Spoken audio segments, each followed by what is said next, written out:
Bonsoir, bienvenue. J'espère que vous avez passé une très bonne journée sous le regard de notre Dieu. Ce soir, nous entamons le chapitre 3 de notre livre « La vérité sur les anges » de Ellen G. White. C'est un chapitre très édifiant.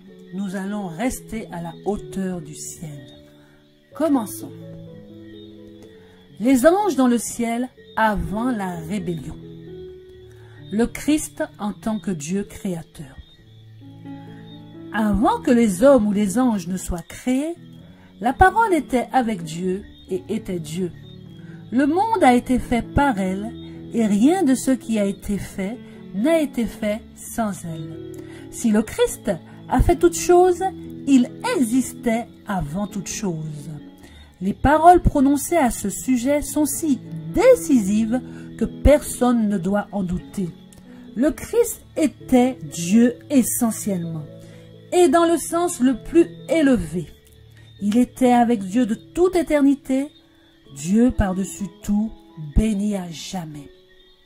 Le Seigneur Jésus-Christ, le Fils divin de Dieu, a existé de toute éternité, en tant que personne distincte, tout en étant un avec le Père. Il était la gloire surpassée du ciel. Il était le commandant des intelligences célestes et il recevait comme un droit l'hommage adoré des anges. Par Salomon, le Christ a déclaré « Le Seigneur m'a possédé au commencement de sa voie, avant ses œuvres d'autrefois. J'ai été établi dès l'éternité, dès le commencement, dès que la terre fut. Lorsqu'il donna à la mer son ordre de ne pas laisser passer les eaux, lorsqu'il détermina les fondements de la terre, alors j'étais près de lui, comme élevé avec lui, et je faisais chaque jour ses délices, me réjouissant toujours devant lui. » Proverbe 8, versets 22 à 25. En parlant de sa préexistence, le Christ fait remonter l'esprit à travers des âges sans date. Il nous assure qu'il n'y a jamais eu de temps où il n'était pas en étroite communion avec le Dieu éternel. Il a été avec Dieu comme quelqu'un qui a été élevé avec lui. Quelle est l'œuvre des anges en comparaison de la condescendance de son Christ? Son trône est éternel. Il a élevé toutes les arches et tous les piliers du grand temple de la nature. Le Christ, le Verbe, le seul engendré de Dieu, ne faisait qu'un avec le Père éternel. Un dans sa nature, dans son caractère et dans ses intentions. Le seul être dans tout l'univers qui pouvait entrer dans tous les conseils et les intentions de Dieu. Avant que le péché n'apparaisse, Dieu avait un plan. Dieu et le Christ connaissaient dès le début l'apostasie de Satan et la chute d'Adam par le pouvoir trompeur de l'apostat. Le plan du salut a été conçu pour racheter la race déchue, pour lui donner une autre épreuve. Le Christ a été nommé par Dieu à la fonction de médiateur dès la création, établi depuis toujours pour être notre substitut et notre caution. Toutes les œuvres de Dieu sont connues et depuis les âges éternels, l'alliance de la grâce faveur non méritée existait dans l'esprit de Dieu. On l'appelait l'alliance éternelle, car le plan du salut n'a pas été conçu après la chute de l'homme, mais c'est ce qui a été gardé dans le silence pendant les temps éternels, mais maintenant est manifesté, et par les écritures des prophètes, selon le commandement du Dieu éternel, est connu de toutes les nations pour l'obéissance de la foi. Romains 16, versets 25 et 26. Le plan de notre rédemption n'était pas une réflexion après coup, un plan formulé après la chute d'Adam. C'était une révélation du mystère qui a été gardé dans le silence pendant des temps éternels. C'était un déploiement des principes qui, depuis les âges éternels, ont été le fondement du trône de Dieu. Dieu n'a pas ordonné que le péché existe, mais il a prévu son existence et a pris des dispositions pour faire face à la terrible urgence. La création des anges. Le Père a œuvré par son Fils à la création de tous les êtres célestes. C'est par lui que toutes choses ont été créées.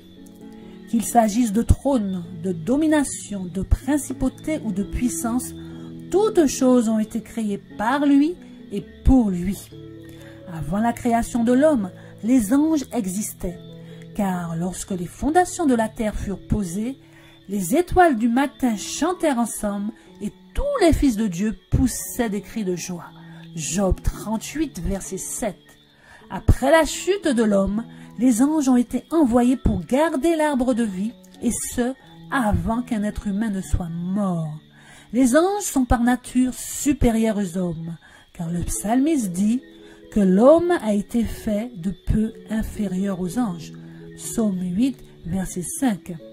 Depuis les âges éternels, le dessein de Dieu était que chaque être créé, depuis le brillant et saint séraphin jusqu'à l'homme, soit un temple où le Créateur habite. Tous les êtres créés vivent par la volonté et la puissance de Dieu. Ils sont les destinataires dépendants de la vie de Dieu. Du plus haut séraphin à l'être animé le plus humble, tous sont alimentés par la source de la vie. Lorsque le Seigneur a créé ces êtres angéliques pour qu'ils se tiennent devant son trône, ils étaient beaux et glorieux. Leur beauté et leur sainteté étaient à la hauteur de leur position élevée. Ils étaient enrichis par la sagesse de Dieu et saints de la panoplie des cieux. La création de Lucifer. Dieu a fait de Lucifer un être bon et beau, aussi proche que possible de lui-même. Dieu avait fait Lucifer noble, il lui avait donné de riches dotations, il lui a donné une position élevée et responsable, il ne lui a rien demandé de déraisonnable, il devait administrer la confiance que Dieu lui avait confiée dans un esprit de douceur et de dévotion, en cherchant à promouvoir la gloire de Dieu, qui lui avait donné la gloire, la beauté et l'élégance. Bien que Dieu ait créé Lucifer noble et beau, et qu'il l'ait élevé à un haut niveau d'honneur parmi l'armée angélique, il ne l'a pas pour autant mis à l'abri de la possibilité de faire le mal. Ouvrons une parenthèse, Ellen White utilise parfois la prolepsie, c'est-à-dire qu'elle parle de quelque chose dans le futur comme si cela s'était déjà produit. Ici, elle se réfère à Lucifer en tant que Satan, même s'il ne s'est pas encore rebellé, puisqu'elle a utilisé les deux noms, Lucifer et Satan, sans faire de distinction entre eux. Cette compilation a suivi son usage. Fermons la parenthèse. La position élevée de Lucifer. Lucifer, dans le ciel, avant sa rébellion, était un ange élevé et exalté, voisin en honneur du Fils chéri de Dieu. Sa physionomie, comme celle des autres anges, était douce et empreinte de bonheur. Son front était haut et large, témoignant d'une intelligence puissante. Sa forme était parfaite, son allure noble et majestueuse. Une lumière spéciale rayonnait de son visage et brillait autour de lui, plus brillante et plus belle qu'autour des autres anges. Cependant, le Christ, Fils chéri de Dieu, avait la prééminence sur toute l'armée angélique. Il ne faisait qu'un avec le Père avant que les anges ne soient créés. Lucifer était le chérubin qui couvrait, le plus élevé des êtres créés dans le ciel.